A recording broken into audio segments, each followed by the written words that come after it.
रसायन विज्ञान। रसायन विज्ञान में आईपीएससी आज पढ़ना है आप लोगों को। आईपीएससी का पूरा नाम पहले आप लोगों को आना चाहिए। IUPAC। आई का मतलब इंटरनेशनल, यू का मतलब यूनियन, क्यू से प्योर, ए से अप्लाइड, सी से केमिस्ट्री। IUPAC में आपको सबसे पहले इसके गिनती आनी चाहिए केमिस्ट्री की। एक कार्बन के लिए क्या होता है? मेथ। एक कार्बन के लिए मेथ होता है, 2 कार्बन के लिए एथ होता है, 3 कार्बन के लिए प्रोप होता है, 4 कार्बन के लिए ब्यूट होता है, 5 कार्बन के लिए पेंट होता है, 6 कार्बन के लिए हेक्स होता है, 7 कार्बन के लिए हेप्ट, 8 कार्बन के लिए आक्ट, 9 कार्बन के लिए नॉन, 10 कार्बन के लिए डेक। अब आपसे पूछा जाएगा जैसे CH4 है, CH4। अब CH4 में एक कार्बन है और हाइड्रोजन 4 है, तो जब एक कार्बन आएगा तो एक कार्बन के लिए आप लोग लगाएंगे मेथ। क्या लगाएंगे? मेथ। तो इससे आपका एक कार्बन के लिए कितने बॉन्ड होते हैं? एकल बॉन्ड के लिए क्या आएगा? 2 बंध के लिए क्या आएगा? 3 बंध के लिए क्या आएगा? ये फार्मूले कुछ लिख रहे हैं, इनको आप लोग नोट कर लेंगे। एकल बंध, एकल बंध के लिए आएगा, एकल बंध तो आप लोग जानते ही होंगे, इस तरह से बनेगा, बराबर एकल बॉन्ड के लिए एन आएगा, द्विबंध, द्विबंध इस तरह से बनेगा, 2 बंध के लिए इन आएगा, त्रिबंध, त्रिबंध इस तरह से लगता है, त्रिबंध के लिए आइन आएगा। अब एक कार्बन परमाणु के लिए 4 बंधों की आवश्यकता होती है। एक कार्बन परमाणु के लिए, एक कार्बन परमाणु के लिए 4 बंधों की आवश्यकता होती है। यानी एक कार्बन आएगा तो इस एक कार्बन के लिए आपको 4 बंध लगाने हैं। वो संरचना किस रूप में बनेगी, ये फार्मूलों पर आधारित होता है।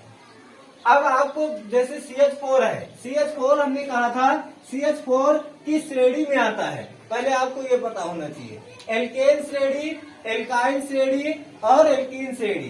तो सबसे पहले एल्केन श्रेणी का फार्मूला आपको आना चाहिए। एल्केन श्रेणी का फार्मूला होता है CnH2n+2। एल्केन श्रेणी का फार्मूला होता है CnH2n+2 एल्केन। फिर एल्कीन का होता है CnH2n एल्कीन, और एल्काइन का CnH2n-2। ये 3 फार्मूले आपको याद होने चाहिए। अब एल्केन श्रेणी से करेंगे, एल्केन श्रेणी के आईपीएससी नाम करेंगे। एल्केन का फार्मूला होता है CnH2n+2। अब आपको n के स्थान पर 1 रखना है। कितना रखना है? 1। तो n बराबर 1, तो n के स्थान पर 1 रखेंगे। C1H2, इन दोनों के बीच में इंटू का चिन्ह होता है। किसका होता है? इंटू का, यानी गुणा का। तो n का नंबर 1 हो जाएगा और प्लस में 2। तो 2 एकम नम कितना होता है? 2, यानी C1, और 2 एकम नम 2 और प्लस का चिन्ह है 2 इधर, 2 दूना यानी 2 2 कितना हो जाएगा? 4, यानी C8 है तो 1 नहीं लिखेंगे, 2 और 2 कितना हो जाएगा? 4। तो CH4 हो गया। अब इसका नाम आपको CH4 है, इसका नाम मेथेन है। ये हमको याद है, आपको याद है, लेकिन मेथेन कैसे है इसका नाम ये देखेंगे। ये CH4 है, इधर CH4 लिखिए, CH4। अब C कितने हैं? 1।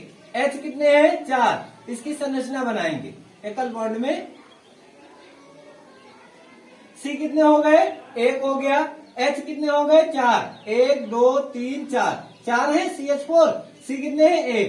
अब एक कार्बन के लिए कितने बॉन्ड होने चाहिए? 4। ये भी आपको देखना है। 1 2 3 4 4 बॉन्ड हो गए एक कार्बन के लिए। अब एक कार्बन के लिए होता क्या है, आपको गिनती याद होनी चाहिए। मेथ है तो प्रोब्यूट पेंटेहेक्स सेप्ट आर्क नॉन डेक, इस प्रकार से 10 तक गिनतियां आपको याद होनी चाहिए। अब एक कार्बन आया है CH4 में, तो एक कार्बन की क्या होता है एक कार्बन के लिए, मेथ। अब एकल बॉन्ड में ये संरचना कंप्लीट हुई है। एकल बॉन्ड के लिए क्या आता है, एन आता है। क्या आता है, एन। ये एकल बॉन्ड है, एकल बॉन्ड के लिए क्या आता है, एन प्लस में एन। अब दोनों को मिलाओगे क्या हो जाएगा, मेथेन। क्या हो जाएगा, मेथेन। इस प्रकार से इसका आईपीएससी नाम क्या हुआ, मेथेन। इसी प्रकार से एल्केन श्रेणी में अब कितना रखेंगे, एक रखा था आपने, अब इसके स्थान पर कितना लिख देंगे, 2। कितना लिख देंगे, 2। तो 2 लिखेंगे तो क्या हो जाएगा, इसके नेक्स्ट